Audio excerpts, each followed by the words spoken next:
Howdy, y'all. Good evening. This is Naeem Abu-ElHawa, and I am ready to hopefully provide you guys with an interesting discussion today. So, without further ado, let's jump right in and get started. Thank you guys for joining me this evening. Howdy, y'all. Howdy. Good evening, everyone. Fellow GLOA 400 colleagues, peers, and everyone else who is going to consume this content. I am Naeem Abu-ElHawa, and it's quite a pleasure to be with you all this evening. We will be discussing the Palestinian diaspora communities in Latin America. We will be focusing on particular examples and particular phases of, diaspora migration from Palestine to Latin America. But I think this is going to be a discussion that's going to spark all kinds of different emotions, motivations, inspirations, because it's not a black and white situation. It's not a one size fits all story. It's a story of perseverance, of traveling to a new land, of integrating into a new society, of learning a new language, of rediscovering your roots, of establishing communications between the nation you live in and your homeland, and keeping a link and keeping that link alive. And this is a story that spans almost 200 years. So I guess without further ado, let's dive right in and explore how Palestinian communities who or Palestinians who have migrated out of Palestine to Latin America impacted their host communities, how they have contributed to the fabric and the fold of the new societies they've moved into, and how they have given back to their homeland. So we're going to be looking at a variety of different contexts. So let's start with a simple example. The Palestinian flag, or the flag of the Palestinian territories, is a beautiful green, white, red, and black. And inspiration was drawn upon by a foremost and leading football league, football as in soccer here in the United States, but elsewhere football, in Chile, in Santiago de Chile, I believe. And it is the Palestino Deportivo, the Palestine or Palestinian football club. And you could see that their emblem here is shares the same colors as the flag of Palestine. So I think this is just one example to highlight how the Palestinian community in Chile for many, many years built up a name for themselves, a positive reputation, influence in community, and really understood the significance of their roots, kind of displaying a sense of national identity or nationalism or unity, or tracing to their ancestry, but also being active participants in their new homeland in Chile, and understanding the importance of football in Chilean culture. That stuff is almost a religion over there. So it's quite nice to see the football team called Palestino Deportivo. So the Washington football team here in DC, I am a Washington fan, is American football, but they're looking for a new name. I don't know. Washington has a substantial Palestinian community too. What do you guys say? Okay, maybe I'm just crazy. But I think this is a drawing of global links. This demonstrates how the folks of Palestinian ancestry in Chile, the Chilean Palestinian community, establishes that global bridge. So I think we should establish an understanding here by looking a little bit at a map. This will be a map of the Lebanese diaspora to Latin America, or the Lebanese diaspora around the world, but I want to focus here on Latin America. So when the first waves of Arabs came to Latin America in a more general sense, They were Palestinian, Lebanese, and Syrian, predominantly Christians, leaving the Ottoman Empire during the economic downturn of the 1860s, 70s, and onward, and the reign of Sultan Abdul Hamid Thani II, where there was a rediscovered Ottoman Islamic unity type of identity, and the Christian Arabs kind of felt a little out or a little lost. So they traveled. Many of them were told they were going to America, whether they had thought that was the United States or just the American continent, um, and ended up on the shores of Brazil, ended up on the shores of Central America, ended up in Argentina, and in Buenos Aires, and other places, modern day Uruguay, and those areas, and realized that they were in a new America. So the Lebanese Christian, Syrian Christian, and Palestinian Christian communities had a similar business models. They were going to be, merchants, salespeople, craftsmen, and they didn't want to compete against each other. So we saw that the Lebanese and Syrian communities settled on the eastern coast. We see a large Lebanese diaspora community in Sao Paulo and Santa Catarina and in southern Brazil. Brazil. And so the Palestinian communities traveled westwards through the Argentine Andes west, and found settlement in places like Western Argentina, Bolivia, Chile, Peru. So this is why we will see that where the Lebanese Arab Christians have settled, Brazil, Ecuador, is not so much all the time where the Palestinian communities settled. This was in this first wave. Things start to change a little bit in future waves, but we see this in the first wave. Well, these Palestinian families, Lebanese and Syrian Christian families really started to establish roots and integrate, or begin to integrate, in Latin American society. They were identified as others, and they were called Turcos. Turcos was referring to the Ottoman Turkish passports, nationality they held, being under Ottoman jurisdiction. And so Turcos at the time could have had a pejorative or almost offensive connotation, as they were trying to integrate into the societies there. So these Turcos, Árabes, they started to establish communities. Then in 1908, so in 1908, the communities started to establish roots, and we saw that. Reload. Address. Pardon.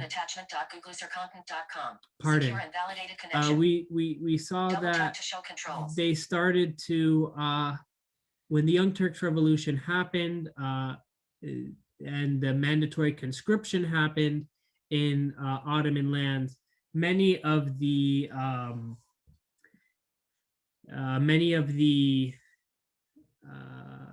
Christian Arabs who still stayed in Beit Lahem, for example, in Palestine, did not necessarily want to send their young sons off to fight the cause of a Muslim army, when they didn't feel like they were first-class citizens anyway in this society. Some Muslim Palestinians also tried to send some of their kids out to Latin America, but since they didn't have many of their communities established or economic ties to Latin America, it wasn't as successful for them as it was for the second wave of Christian Arabs. You will see that a lot of them come from places like Bet Sahur, Beit Jella and Beit Lahem in Palestine. This is predominantly the folks who find themselves in Chile, some people from Birzeit as well. But as we can see, there is different reports and different experiences from so many different researchers who have looked at this issue or this situation in Latin America. So as we'll pull up the biographies here, I want to start with Cecilia Baeza and looking at some of the concepts and topics that she really focuses on, and the interesting piece. So she has an academic piece, in her studies, titled, talking about between assimilation and long distance nationalism. Assimilation may carry a more crass tone than, say, integration, but how these Palestinian communities have integrated themselves into Chilean, Honduran, or Salvadoran society. Those are the three big countries where they're predominantly in: Chile, Honduras, and Salvador, for the Christian Arab waves that we were talking about just now. And how do they maintain this long distance nationalism? So she focuses on while their backstory, their first wave, they spent the time being craftsmen and salespeople, and frankly, any entrepreneurial efforts to, to make it work. Eventually, they had started to see an increase in their presence and their influence as their second and third generations really started to integrate themselves into societies, let's say Chile, for example, and start to become involved in, the professional middle class, professional managerial class, the PMCs, and start owning their own textile factories, start owning lots of successful companies in these nations, in Bolivia, in Chile, and elsewhere, and started to gain prevalence. And then you had the other waves, other instances, as researched by Odette Yiri, who is a Palestinian Colombian professor, and she has studied and focused on the flip side of this. So while many Palestinians were seeing successful and smooth integration into their host countries and becoming very involved in the fabric, there were two paths that folks took. The first is the path that Odette Yiri focuses on in a discussion she gives at the museum for the Palestinian people, where she talks with an audience and explains how in Colombia the Palestinian communities were sort of discouraged from really focusing on and discussing their roots, in that they sort of just had to become Colombian and be as Colombian as possible, and just Colombian, period, not Colombian Palestinian, right? And so this was something she realized in Colombia, though she also identified features of how you would find, there's a town called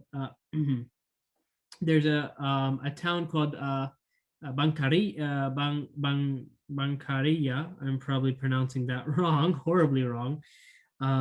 Okay, so it's a town where you would see street vendors selling stuff like kibbe and falafel and these Arab traditional Palestinian delicacies, warak anib, alongside alongside empanadas, empanadas de crema, and all the other good treats they have in Colombia. And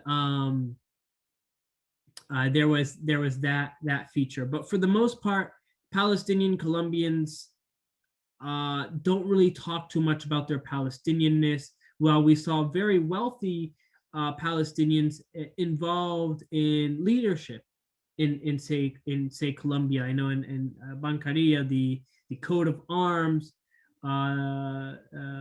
was donated or designed by a substantial Palestinian businessman in the 1930s or 40s to give back to the Colombian community, but it's not talked about in common discourse, right?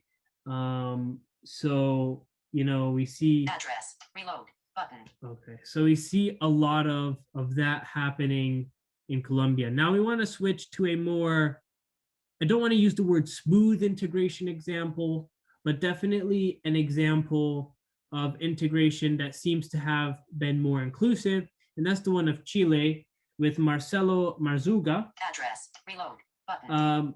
Yeah. So Marcelo Marzuga is a sociologist and lawyer in Santiago de Chile, and he is also a lecturer and a partner in startups and dialogue between Chile and Palestine. And in Chile, the Palestinian community has been attempting to revive their Palestinian roots and be very involved in developing and cultivating a relationship between Chile and back home in Palestine. We'll see if we look at startups. Toolbar, share. Different startups in between Palestine and Latin America. A lot of them come out of Chile. And a specific example we can just glance at their site real quick is investpalestine.ps. And we see here in investpalestine.ps that there is an effort to link investments to startups, whether they're tech or otherwise, started by Palestinians back home in Bethlehem. Ensuring that there is opportunity and capital being flowing from those who have, achieved and earned, thankfully and humbly, success in Latin America, say Chile, and back home to their home, not just home country, but specifically their hometowns, Bethlehem, Beit Sahur, Beit Jella, and so on. Marcelo Marzuga does talk about specifically being from Beit Jella himself. So that's quite an interesting detail. I want to move now to the topic of political and cultural implications. And then after that, I want to move on to the current situation. So I think we should start forward, share, by button. understanding or starting to look at really how the Arab diaspora, whether it's in its early waves of the 1860s or its more recent waves post 1948, how that has impacted the demographics, the ethnic makeup, and the cultural discussion and makeup of Latin America. So let's watch a quick clip here about the Arabs, the unspoken pillar of Latin American society. Latin America is a fascinating society, being a hybrid of primarily European, Native American, and African genetics and culture, which has given the region its distinct identity today. Although many may have never realized this, very similarly to the United States, most Latin American countries are also a melting pot, deriving from dozens of different nations other than just Spain and Portugal, and perhaps even more so than the US because of an even greater range and diversity for its gene pool, seeing the large ethnic population of Japanese, Italians, Germans, Anglo-Caribbeans, and other immigrant populations from all around the world. There is, however, a fourth pillar of Latin American society, one which has largely maintained a low profile for centuries, however is widely influential behind the scenes. I am referencing, of course, the incredibly large Middle Eastern population in many Latin American countries, which have been around for longer than many care to keep track of, and it would surprise many to learn the robust and sprawling nature of this community, which has become heavily entrenched in mainstream Latin American society, yet at the time remains hidden in plain sight. Essentially, Latin America has had links to the civilizations of the Middle East and North Africa ever since the first Spaniards landed on North American soil in 1492, seeing how the countries of Spain and Portugal, or at least the territory they encompassed, were once very closely linked to North Africa, seeing as to how they were actually incorporated in a part of many Islamic caliphates from as early as the 8th century AD, and they had a presence in the Iberian Peninsula for almost 800 years before the last of the Iberian Moors were finally driven out of Europe. And not to mention that Iberia has had relations with North Africans since antiquity, from the Carthaginians to the Romans.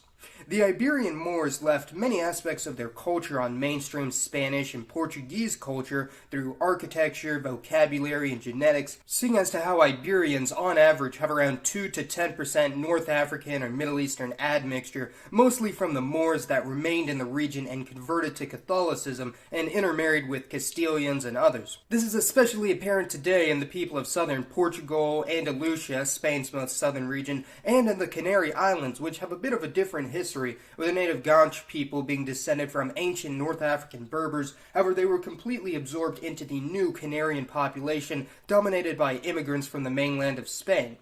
Also of note is the formerly large Sephardic Jewish population of Iberia, who of course have their origins in Israel and the Levant region, and were scattered throughout the Mediterranean by the Romans a couple thousand years ago, contributing to the large Jewish diaspora today.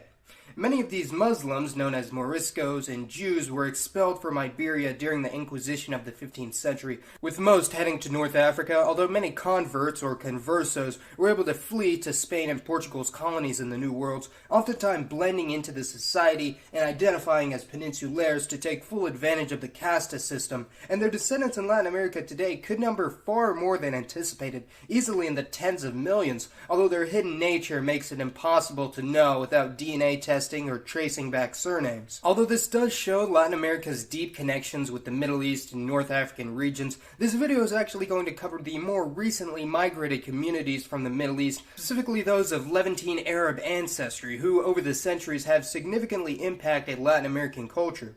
Mid to large-sized minorities of ethnic Arabs from the regions of Lebanon, Palestine, and Syria inhabit almost every single Hispanic American country, as well as the sole Lusophone country of Brazil, and they've become an important addition to Latino society today. Immigration of Arabs began around the mid to late 1800s, with the first Lebanese traders arriving en masse in large port cities of Brazil around 1860, although occasional migration of Arabs to various Latino countries like Argentina or Chile were recorded even before 1850, shortly after the waves of independence movements that swept through Latin America. Because the Levant was historically a part of the Ottoman Empire, most Arabs who arrived in Latin America in the 19th century were classified as Turks by nationality, despite only a tiny proportion of Ottoman immigrants actually being of the Turkish ethnicity, and during the period of European colonialism in the Levant after World War II, Syrian and Lebanese immigrants arrived on French passports instead of Ottoman ones, although they were clearly seen as distinct from French immigrants. The Lebanese Civil War of the 70s and 80s, which is notorious for being one of the most lengthy and violent in the Arab world, taking the lives of around 10% of the Lebanese population over a period of 15 years, was the catalyst for yet another large-scale wave of immigration to Latin America, seeing nearly 100,000 migrants headed for Latino countries in only a few years.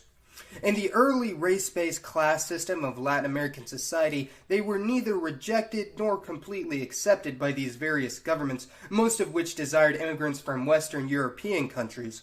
Early Arab immigrants were almost entirely Christian, and even then many Orthodox or Muslim immigrants converted to Catholicism upon arrival in these countries, knowing the inherent disadvantage of being a Muslim in a society with deep-seated distrust of Muslim communities. And early Arab immigrants were generally treated the same way as any European immigrant community, and were able to assimilate into Latino society with ease, no doubt in part due to their racially ambiguous appearance, able to integrate and marry into the white, mestizo, mulatto, or pardo communities. Arabs did occasionally clash with other Latinos, such as the Curitiba riot in southern Brazil in 1959, where many shops owned by Arab immigrants were looted or destroyed due to a conflict with local police. Although many of the early immigrants from the Levant were wealthy merchants and traders, very many more had very little, if nothing, to their names upon arriving on Brazilian or Mexican or Colombian shores, with many mistakenly believing that they were headed for the United States when they boarded passenger ships headed for America. However, they made the best for themselves in this new land, quickly becoming one of the most affluent groups in Latin America. Arab Latinos set up their own shops, restaurants, and the occasional farms, although for the most part clung to large cities such as Buenos Aires, Sao Paulo, Santiago, or Mexico City. Notable Arab Latin Americans include Carlos Slim, a Mexican billionaire of Lebanese descent, Michel Temer, current Brazilian president of Lebanese descent, along with 7 other former Latin American presidents of Arab ancestry, including Carlos Menem of Argentina and Julio Ayala of Colombia, and currently over 10% of the Brazilian parliament has Arab ancestry. Because of the low-profile nature of these Arab Latino communities, no one really knows just how many Arabs are in each specific country, and especially since many might have partial Arab ancestry and might not even be aware of it, a precise enumeration is thus impossible, although I've compiled a plethora of sources to get the most accurate rundown on this particular demographic. All in all, there are a combined 10 to 20 million people of Arab descent in all Latin American countries, with a median estimate of about 17 million, which is far and away more than any other region on the planet outside of their native homeland, outnumbering those in Europe, South Asia, and the United States.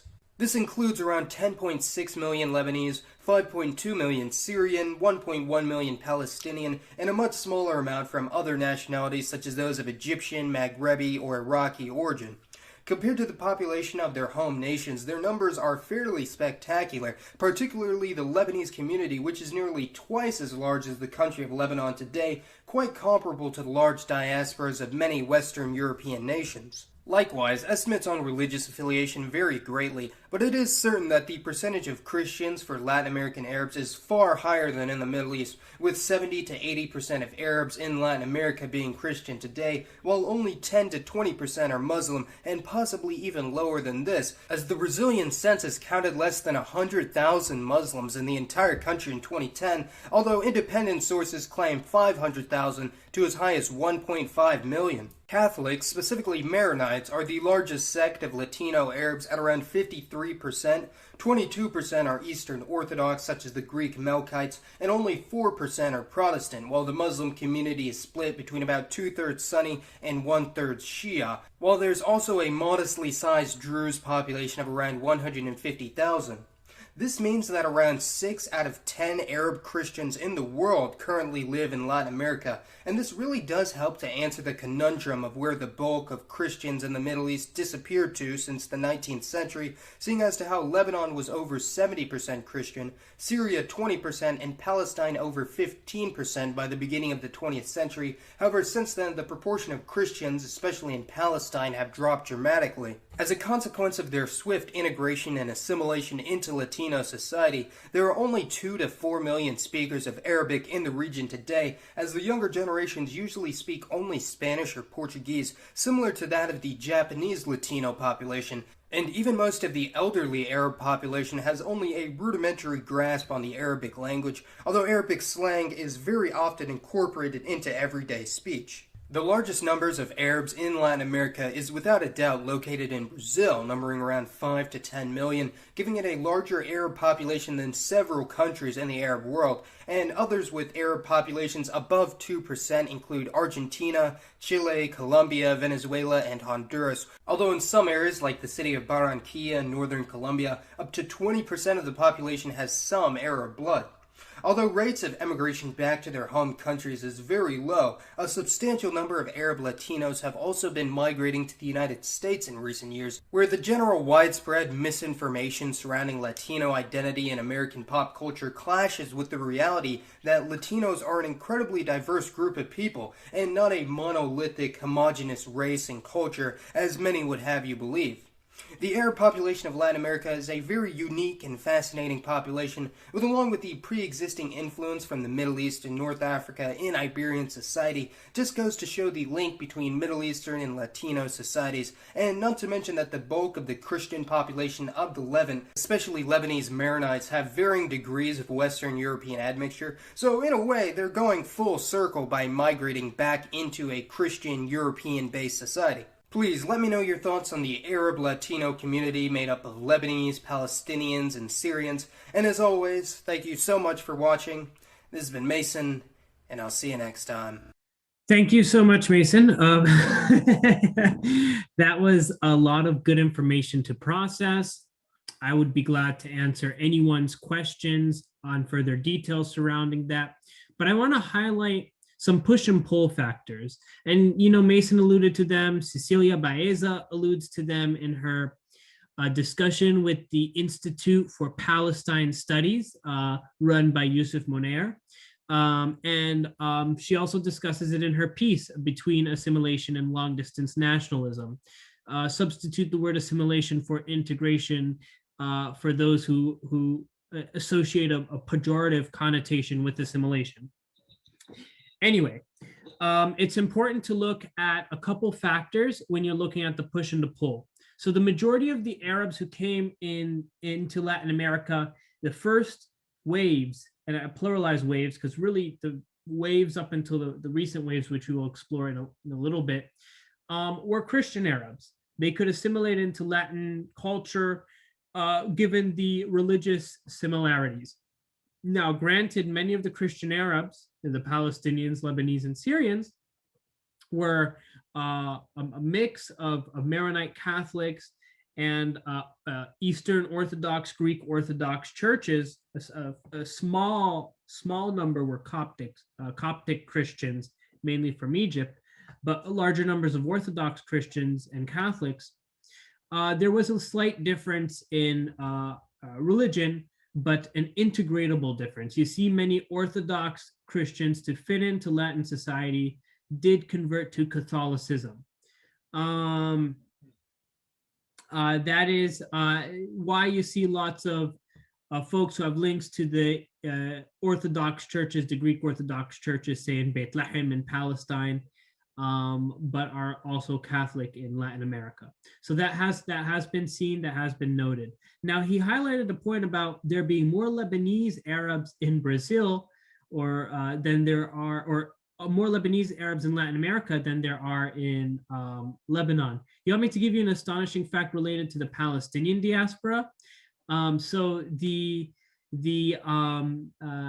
population in Chile, in the nation of Chile, of folks from the three towns of Bethlehem, Beit Sahur, and Beit Jalla are larger than those populations in the hometowns right now. In El Salvador, they have more people from Bethlehem than Bethlehem has in Bethlehem, who are Bethlehem natives. Bethlehem, in English, pronounced Bethlehem. Just to clarify for those who are asking me, what's Bethlehem? Okay, so there's that. There's also the Brazilian kibbeh you guys have to check out. It draws on elements of Brazilian and Arab culture, and that's the proof to the integration and the long-term presence of Arab culture in society in places like Brazil. So now let's move on to political implications. So we see a few things that we have to look at. The first, specifically with the Palestinian Chileans, is successful navigation into leading political movements in Chile. So Salvador Allende was a socialist, a left-leaning Chilean leader, democratically elected, and he was implementing socialist policies.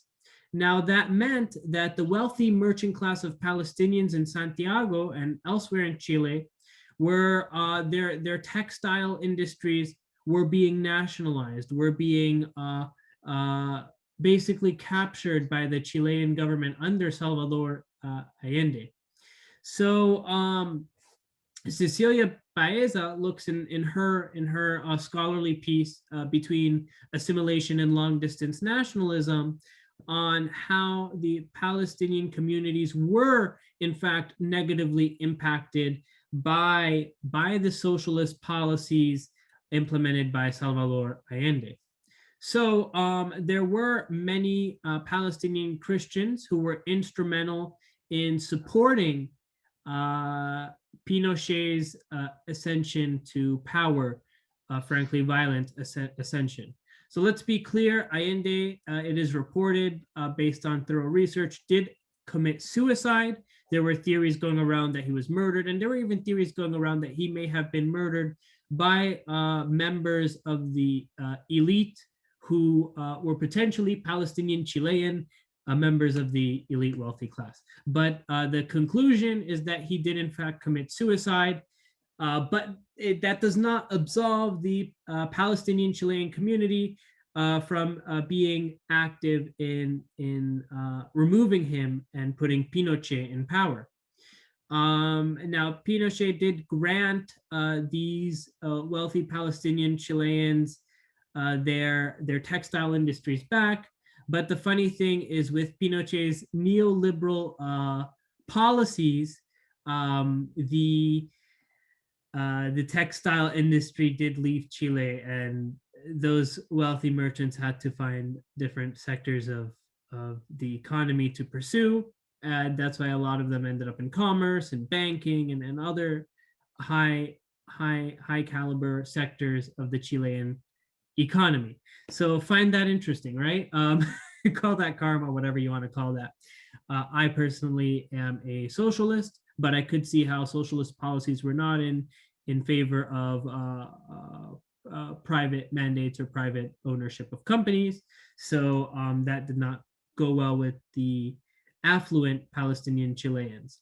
Now, let's jump on over to the Sandinistas getting support from Yasser Arafat and the Palestine Liberation Organization, the PFLP, and PLO, and then also from fronts like the PFLP that had strong links to Chile, for example.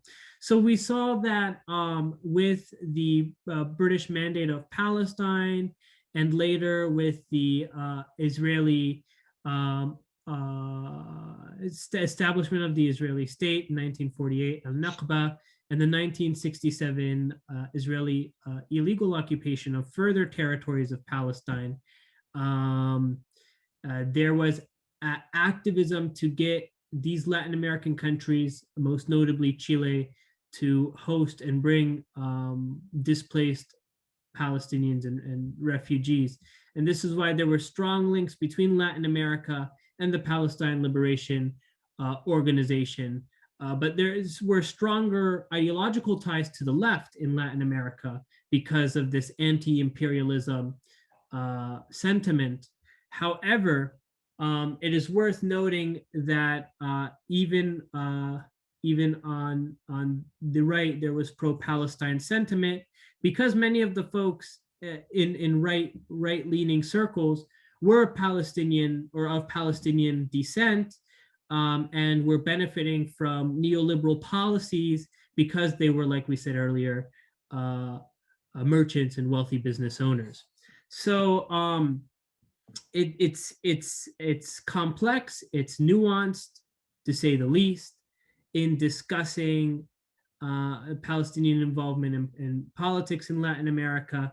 And let's note, when there was many nations who had to vote on the partition plan in 1947-48, which gave 55.5% of the land to Israel and the remaining to a future undetermined Palestinian state, most Latin American countries sided with the Zionist movement in establishing a state of self-determination for Israel. So let's say 33 countries voted in favor of the establishment of this state given the partition. 13 voted against, 10 abstained. Of the 33 countries that voted in favor, I believe it was between 10 and 13 that were Latin American countries. So they were, 10 of them. So they were instrumental in implementing or making this partition go through, and 10 abstained. So, in alternate history, if we were to say those 10 voted with Palestine and the other 10 were persuaded to do so, it would have shifted the whole course of history, or to vote against the partition. And that's not to argue against the partition. That's just saying, it's not that the Latin American region has been consistently, against the establishment of the state of Israel, but with Israeli firms and Israeli companies playing proxy to the United States during the Cold War in Latin America, aiding the right, for example, in Chile under Pinochet, and in other instances, fighting against the Sandinistas, for example. You see that the left, you see that the left, Duration, 0 hours, 26 minutes. yeah, Kevin. you see that the left in Latin America was very, I wouldn't want to say offended, but felt like Israel was on the opposite side of their goals. And so when you saw the rise of many left-wing governments, you saw severing of ties or soiling of ties with Israel, such as Cuba in the 1970s, and Bolivia and Venezuela.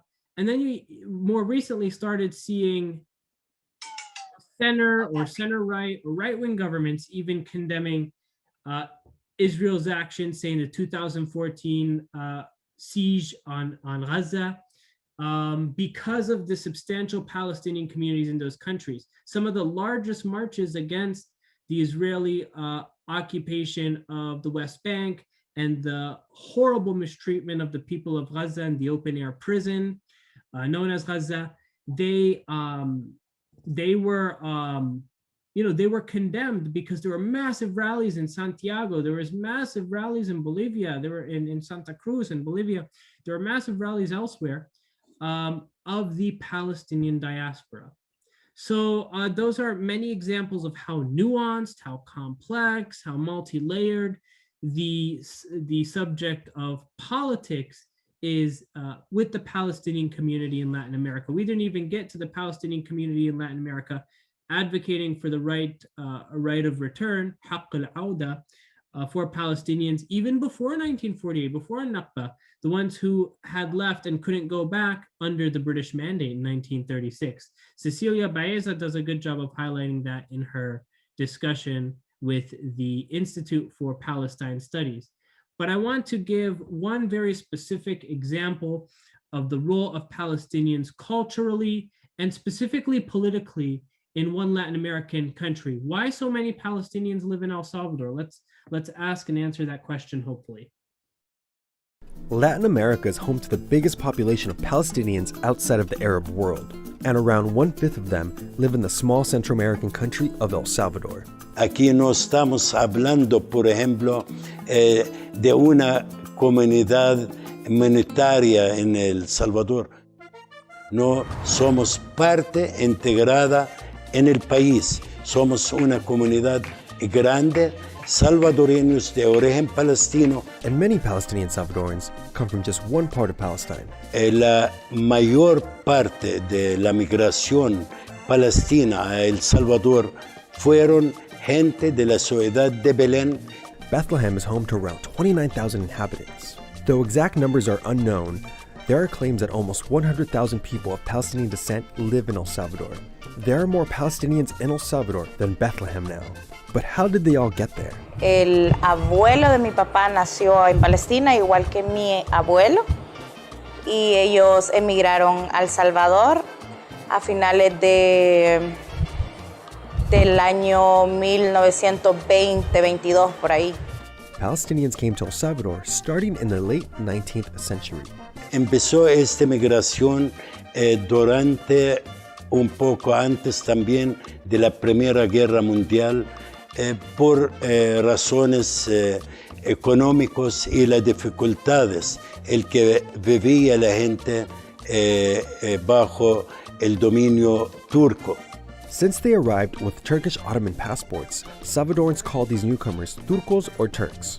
The term Turco persists to this day and sometimes carries a negative connotation.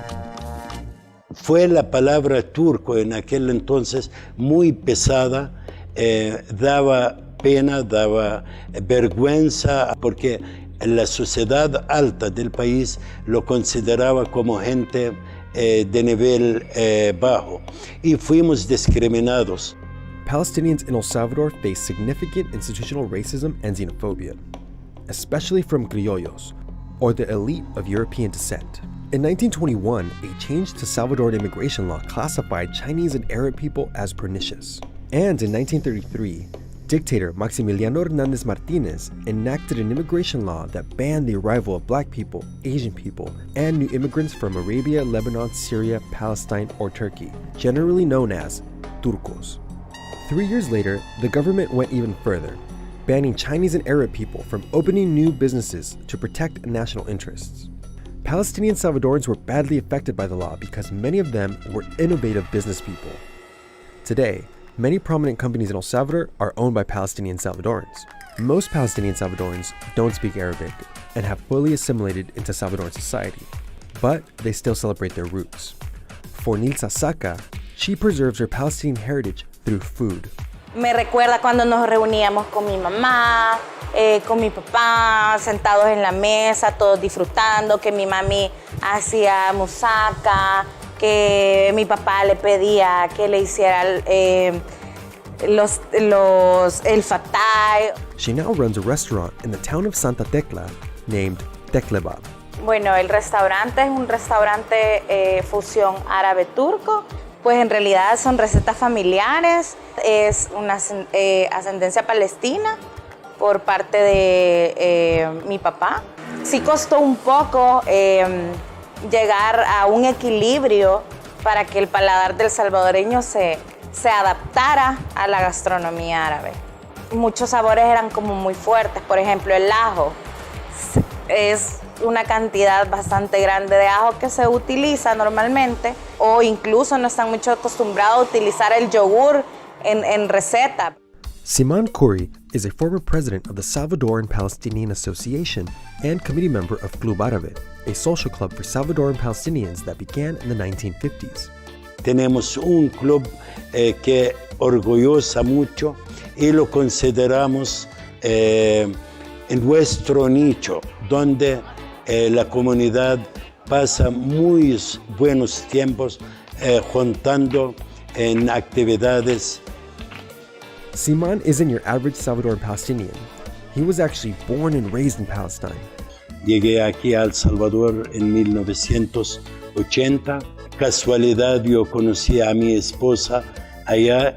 His wife, like many Palestinian Salvadorans, still maintains ties with the homeland a century later. No hay ninguna familia, ningún apellido de origen palestino que está en el país que no tiene una conexión de sangre directa allá en Palestina. Así la relación es impactante, la relación es de siempre.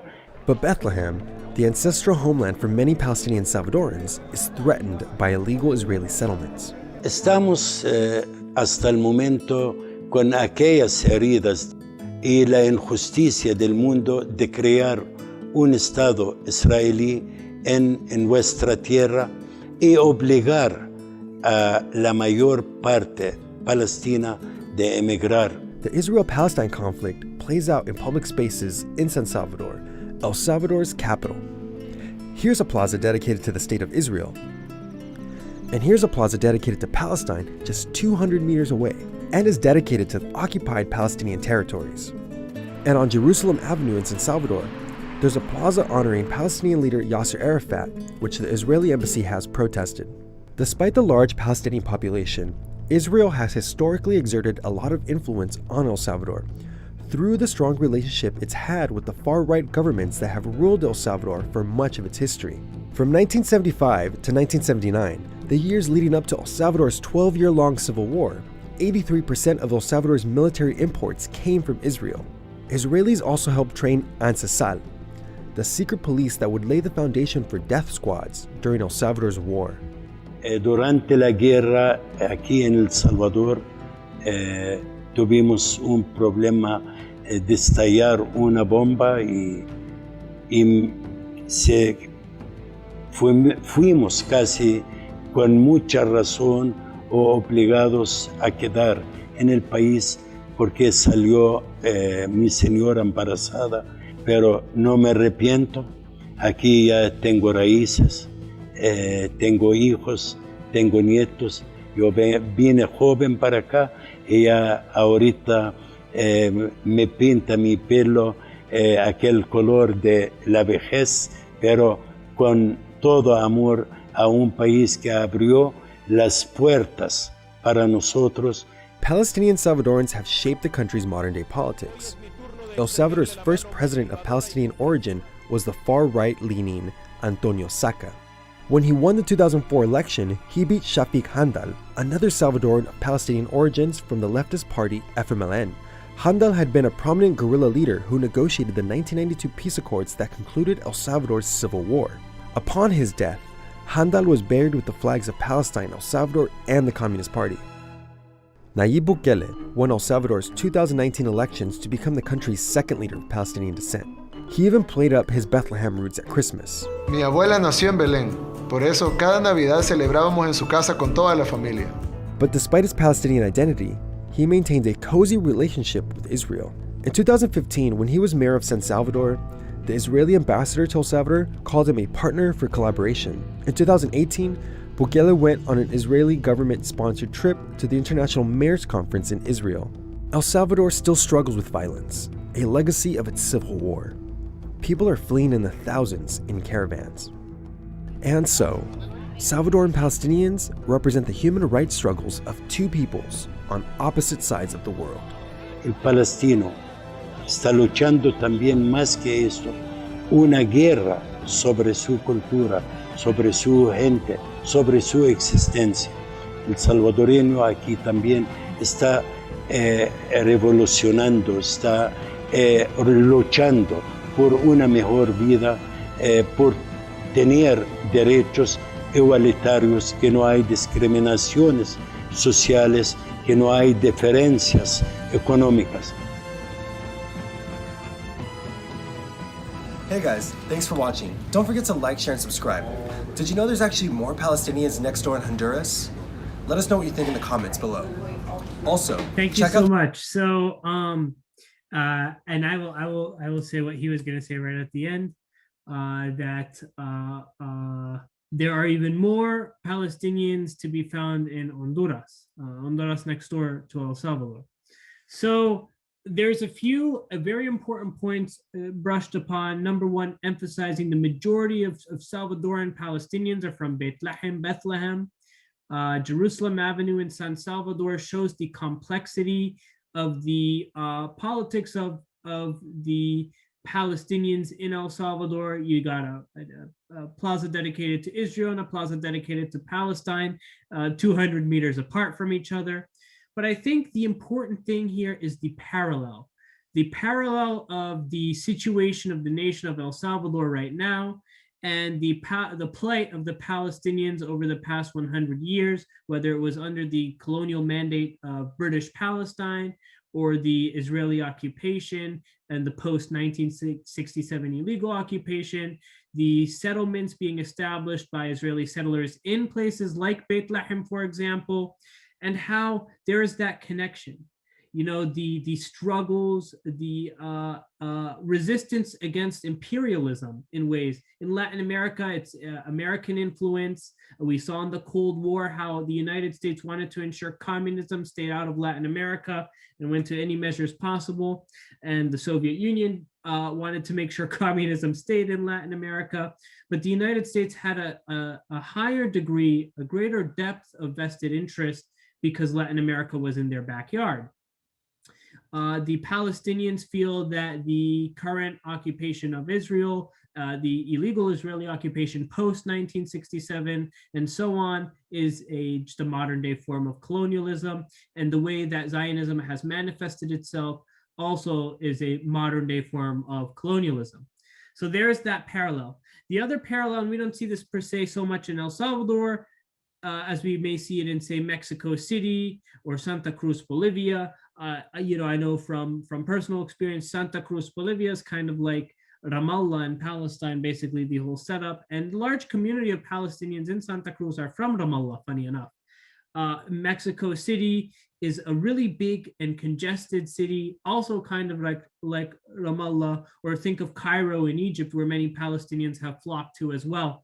So you would see many Palestinians who actually moved from Cairo, Egypt, or Beirut, Lebanon, to Mexico City when they received that privilege. Not many have, because they've been perpetually holding refugee status, but the few that were privileged to do so were able to find a way out.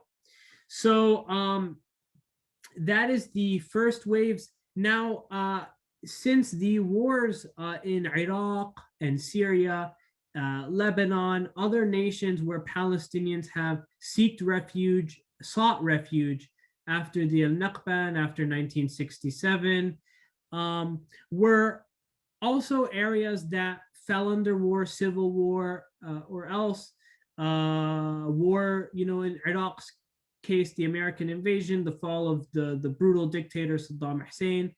The Palestinians were forced into a double refugee situation, as Leonardo Chiaquet highlights in his article examining the Palestinian communities that were resettled in Brazil from the Refuge refugee camps in Jordan, who had fled Iraq because most of them had worked with or in collaboration or in support of the Saddam Hussein administration. So they had to flee post the fall of Saddam Hussein because otherwise they were at the risk of persecution. So many of them found themselves at the Refuge camp or the 10th camp in Jordan, and or in Syria even, some of them. They had to then escape that predicament, and Brazil welcomed them. But the struggles only started when they arrived in Brazil. As Arlette, Leal, Adriana, Palomera, and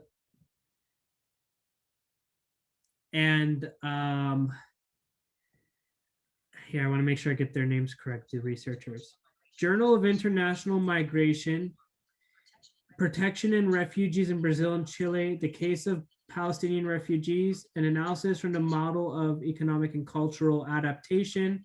Arlette, Leal, Carmen, Norambuena, and Adriana, Palomera, published August 2019. They did a research that used Michael Lanfear's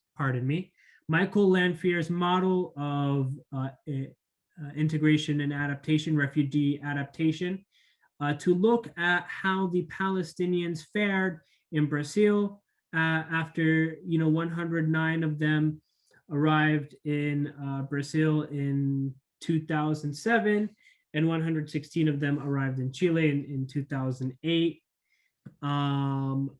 Following resettlement programs, because both Chile and Brazil have a history of welcoming folks with open arms in terms of policy, right? But they look at the models and highlight that Chile, a much smaller nation of 17 million, the arrivals had more of a proportional impact, a higher proportional impact than those who arrived in Brazil, a nation of 200 million. Chile has had a really rich Christian Palestinian community, whereas Brazil has had more of a Lebanese and Syrian community.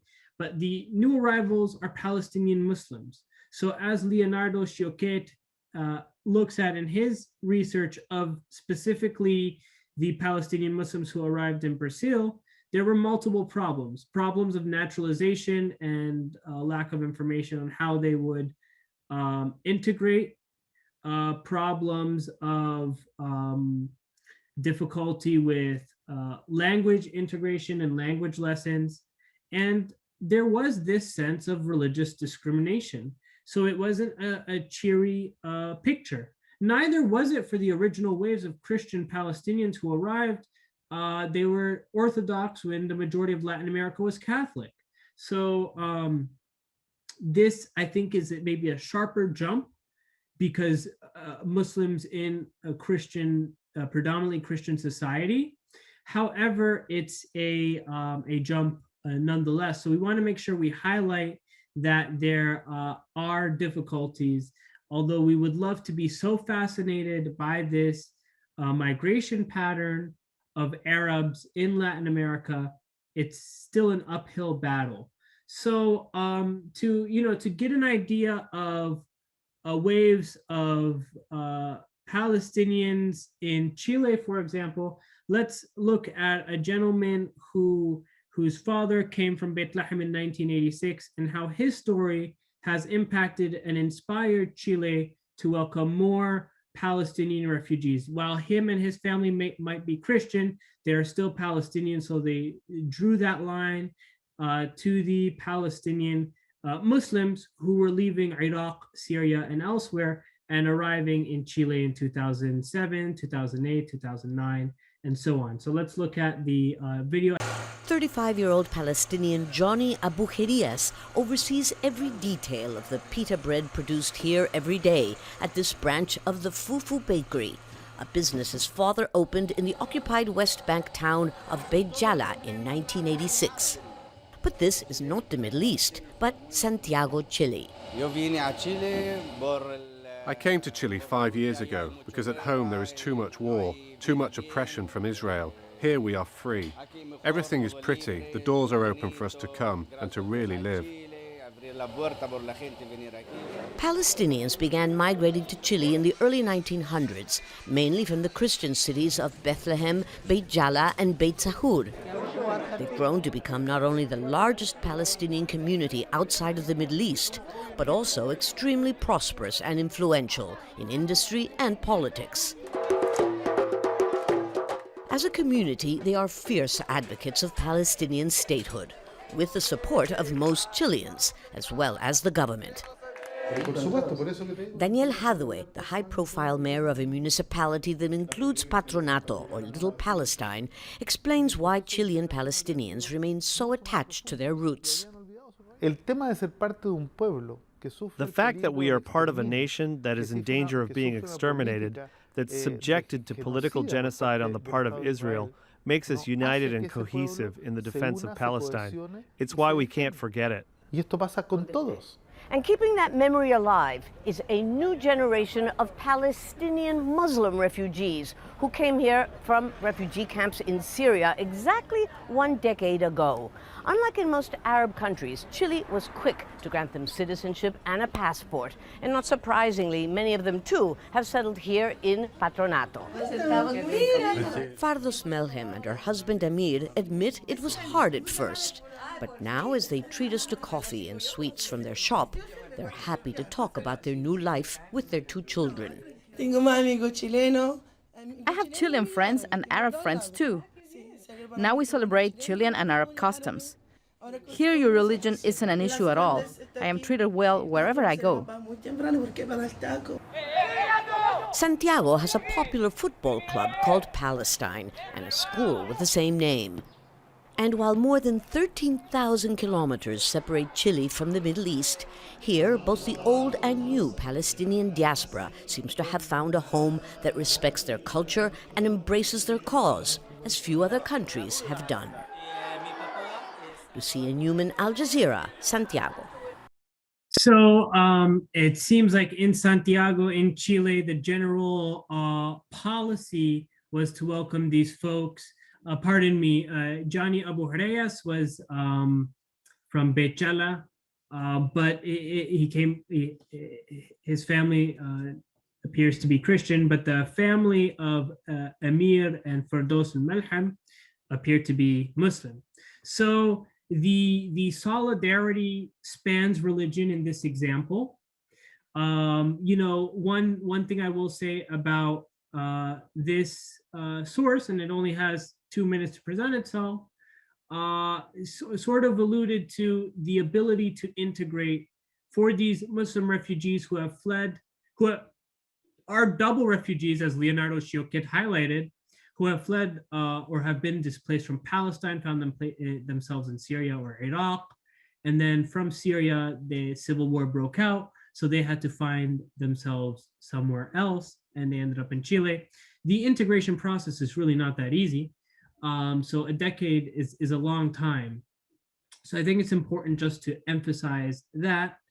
But it's also important to realize that there's a great deal of open-armed solidarity. And you see this in Chile, you see this in Brazil, but you also see the cultural differences of the Palestinians who came and integrated into society 150 years ago, and the ones who are arriving now, who have lived another century in an ever-evolving Middle Eastern context that looks different from the context of 150 years ago. And the Latin American context looks different than it did 150 years ago. But with the ever-evolving situation of both contexts, it shows the global impact of how the struggles of Latin America and the struggles of the Middle East has been able to cultivate this solidarity movement. With that being said, there are still uphill battles, like Odette Yidi highlighted in Colombia, where the Palestinian community kind of integrated in a way where they maybe were encouraged to forget their roots in ways. And so you have many Palestinian Colombians who don't even know much about Palestine. And I think you're seeing this revival movement all across Latin America. You know, as Tahia Abdel Nasser highlights in the journal article at the American University in Cairo, you have Lina Meruane, who is a writer in Chile who wrote a beautiful memoir in Spanish, talking about becoming Palestinian and finding her roots in Palestine, and really not being able to find her roots because she went to someone, Maryam Abu-Awad, and found her in Beit Lahem in that area and asked her if she could, if there's a relationship between Abu-Awad and Meruane. And there, Maryam Abu-Awad was not able to trace that link, or is maybe specified that there was in fact no link. So this inspiration to rediscover the roots is what we're seeing of the fourth and fifth generation Palestinians in Latin America. The same can be applied to Nathalie Handal, who spent time in Haiti, in the Dominican Republic, and is now writing in the US, in the United States, and has written some beautiful poetry about back home in Palestine. So Tahia Abdel Nasser does an effective job in their journal article highlighting how there are different forms of art people are using to rediscover their Palestinian roots, whether it's all the good food in Bancaria, Colombia, whether it's, as Odette Yidi highlighted, or whether it's Lina Meruane or Nathalie Handal writing about their homeland of Palestine. There's lots of hunger to rediscover. I think there's a couple other points we should take away from this global phenomenon.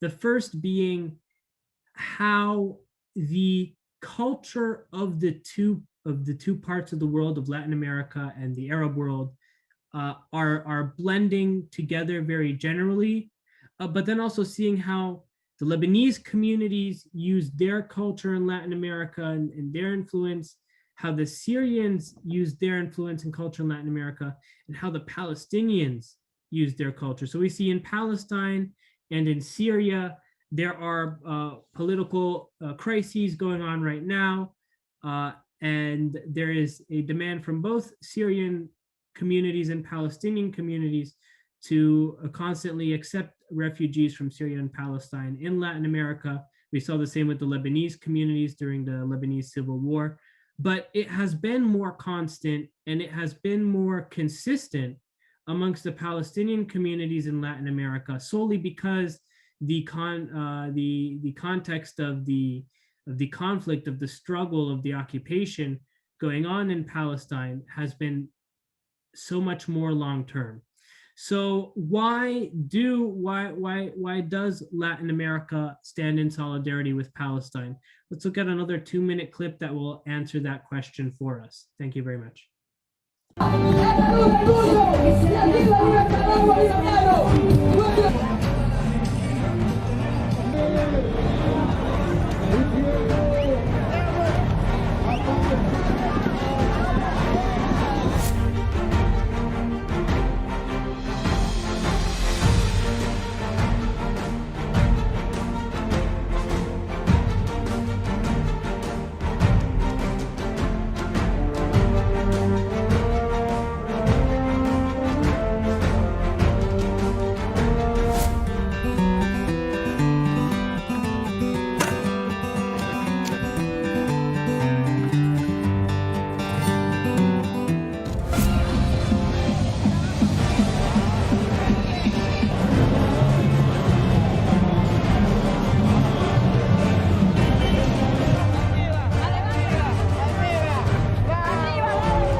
Wow, so solidarity between Palestine and Latin America is very real, as we can see over here. And the movements continue in nations like Chile,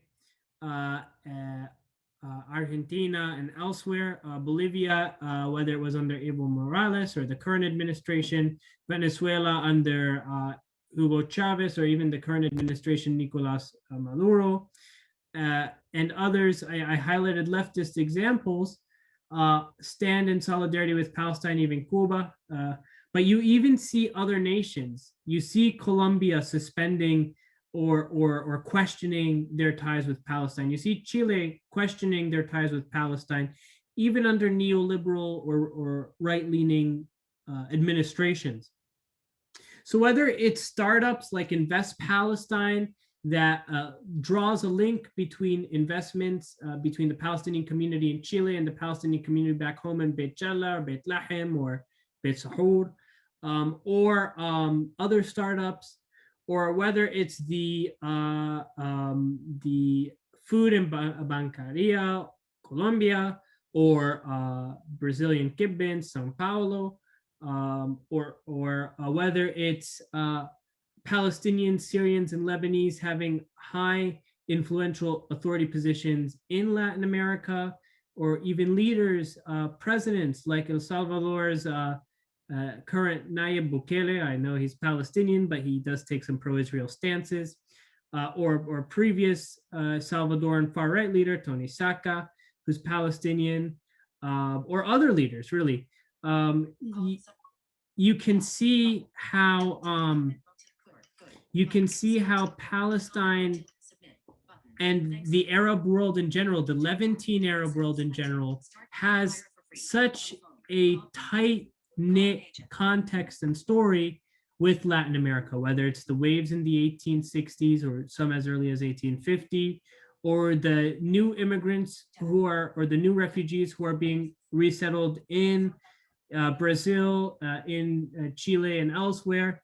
There's always a story to be told of Palestinian perseverance, Palestinian integration, and Palestinian relationship and context with Latin America.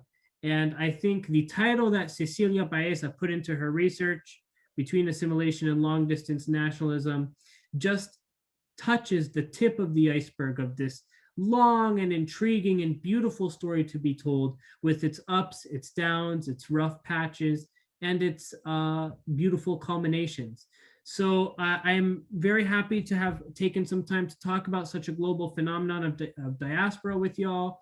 And please feel free to reach out to me with any comments, questions, or concerns. And this conversation and its true intricacies should not stop. It's so fascinating to see how many Palestinians have found their way to Latin America due to any struggle story, whether it's Christian marginalization or persecution under the Ottoman Empire, economic downturns, a required military conscription during the Young Turks era, Young Turks Revolution, the British Mandate of Palestine, Al-Nakba, the 1967 occupation, or the current civil war in Syria and collapse of Iraq. There always seems to be waves of Palestinians finding their way to a second home in Latin America. Spending time in Santa Cruz, Bolivia, I was able to learn how the Palestinian community really established its roots and its pillars and really made Santa Cruz little Ramallah, or you even see the same in Mexico City, in Chiapas State in Mexico, Cancun, and elsewhere where there are many Palestinians, Lebanese, and Syrians. So before I forget, I wanted to make sure I highlighted some important details here. So we see that, as we brought up earlier, the newer waves of Palestinian immigrants, particularly the ones leaving Syria, Iraq, and other nations, are Muslim, whereas the first waves were Christian. So how does that necessarily impact the relation between the third and fourth generation Palestinian Latinos, or the Palestinians who live in Latin America, who are predominantly Christian, and the new arrivals who are Muslim? Well, Leonardo Schiochet, in his study about the outcasts among undesirables, where he looks at the struggles of the double refugee case of Palestinians who were refugees in Iraq and now in turn, having been kicked out of Iraq, end up in Brazil, find that the Palestinians who arrived in Brazil, Palestinian Muslims, were really so unfortunately demoralized by the approach of Brazilian society, including the descendants of Arab Christians who lived in southern Brazil with them, that they kind of felt let down because they weren't given language courses, but also because they felt like they couldn't freely and openly practice their faith. So they felt lost even amongst other Arabs who were not necessarily Muslim, but they were Arab.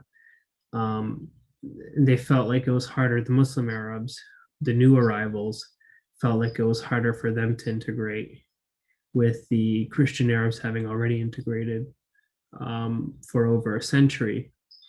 And this made it doubly complicated and doubly hard for the Muslim Palestinian smooth integration into Brazilian society. Furthermore, it was a situation where naturalization was not as easy as implied, and even those who were educated, their education in places like Handal were not recognized in Brazil. Furthermore, or moreover, you see that they feel like humanitarian aid or humanitarianism, as was described to them, proved to be more political than, it claimed, because humanitarianism claims to be apolitical, but in this case, the politics of Brazil, the nationalistic rhetoric amongst some Brazilians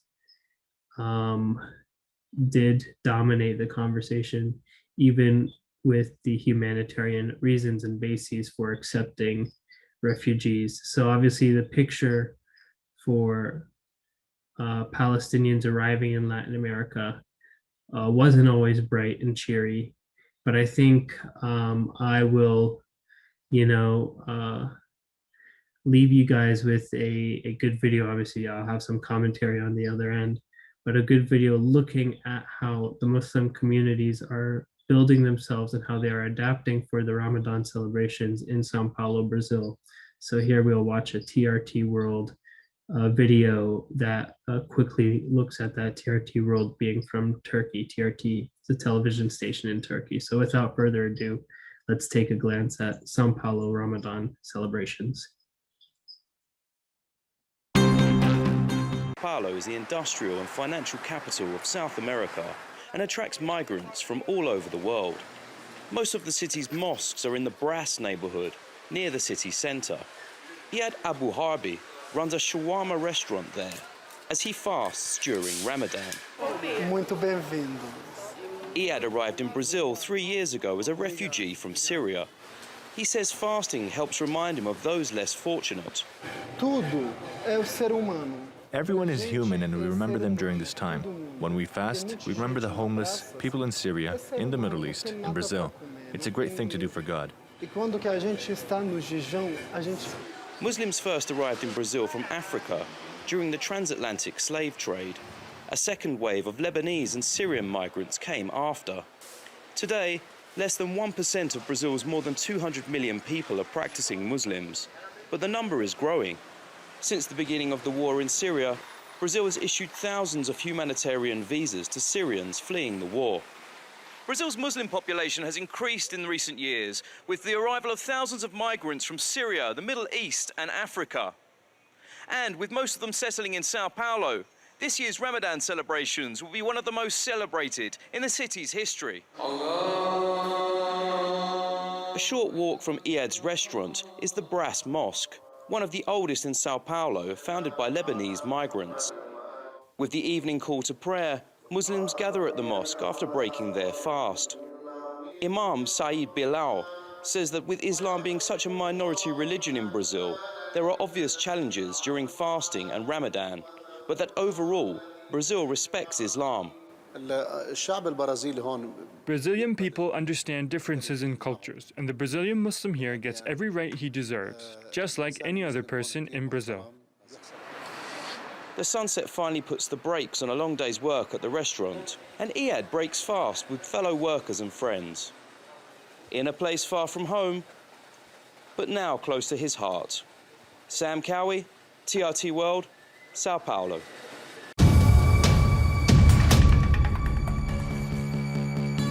Sorry about that. As we can see here, Sao Paulo is a bigger city in Brazil, so integration is a little easier. There's more diversity, and they look at or briefly allude to the history of Muslims in Brazil and in Latin America for many hundreds of years. We saw the same with conversos from Spain and Portugal, as the unspoken pillars of Latin America video talked about briefly as well earlier. such as Cristobal Colon. We're all familiar with Cristobal Colon from Spain, who was a Jewish individual who became a converso to integrate and join the ranks of the Peninsulares in Latin America.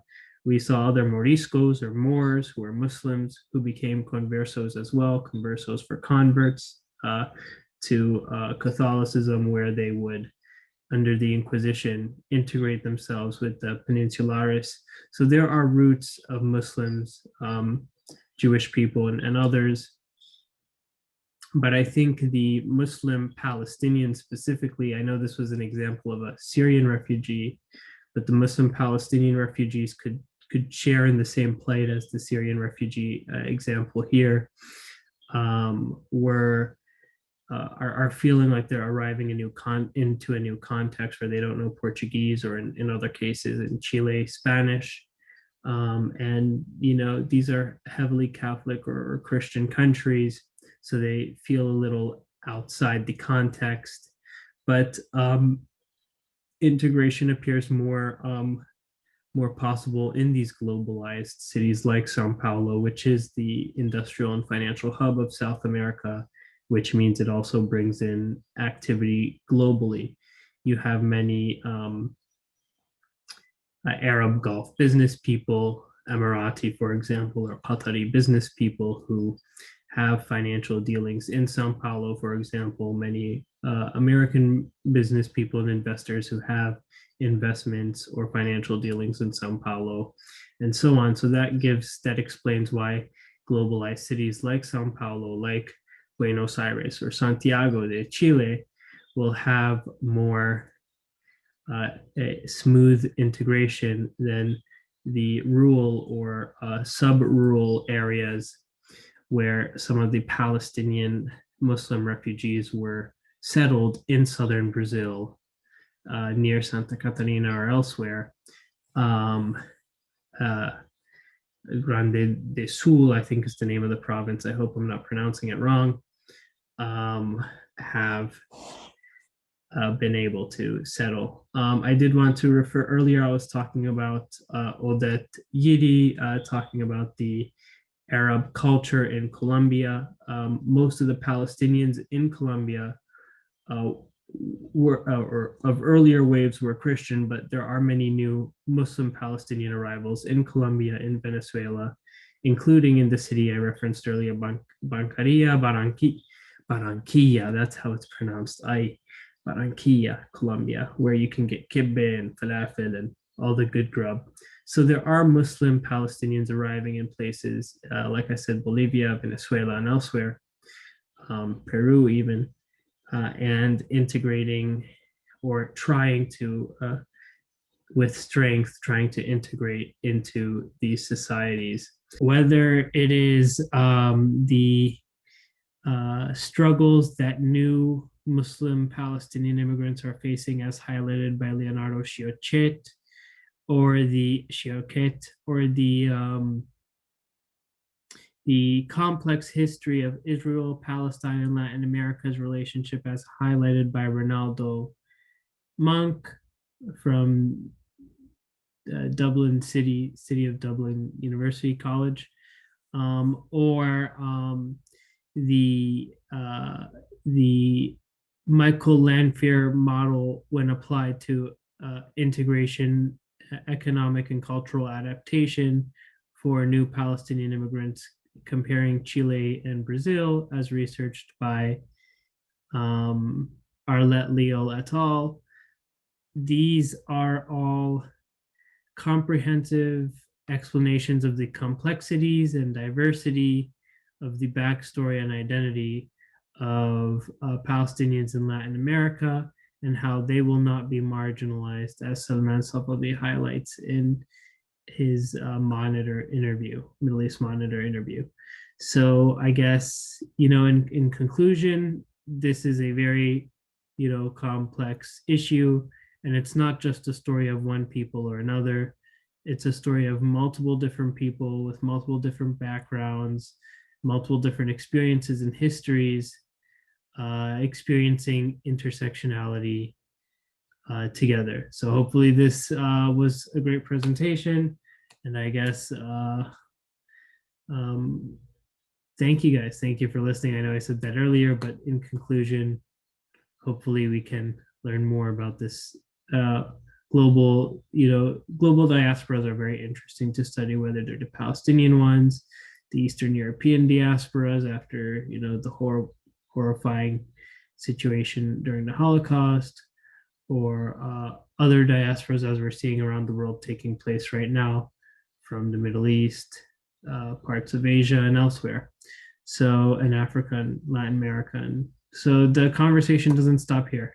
So I guess in closing, I just want to go back and look at that map and really show, again, it was a map of Lebanese diaspora, but really show how these Arab communities worked in solidarity with each other. And in order not to step on each other's feet or impede upon each other's competition, they were sure to travel, the Palestinians were sure to travel to different regions so they won't impede upon the merchant work and the craftsmanship of the Lebanese in Brazil, in Ecuador, and elsewhere. Ecuador had a president, Bucaram, who was Lebanese, of Lebanese ancestry. Argentina had Carlos Monam of Syrian ancestry.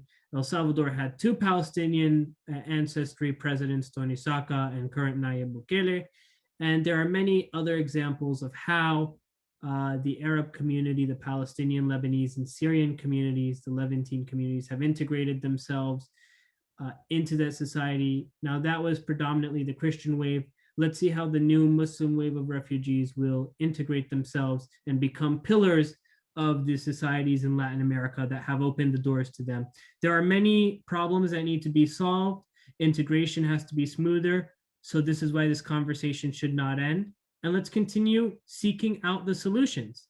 So instead of highlighting the problems, let's identify them and find the solutions in the global context. Thank you all very much, and thanks for your patience with me. I hope this presentation was engaging, and I hope you all are more so enriched after having learned about the Palestine, Latin America, beautiful dichotomy overall. Thank you all very much, and peace out. Assalamu alaikum. Bye-bye.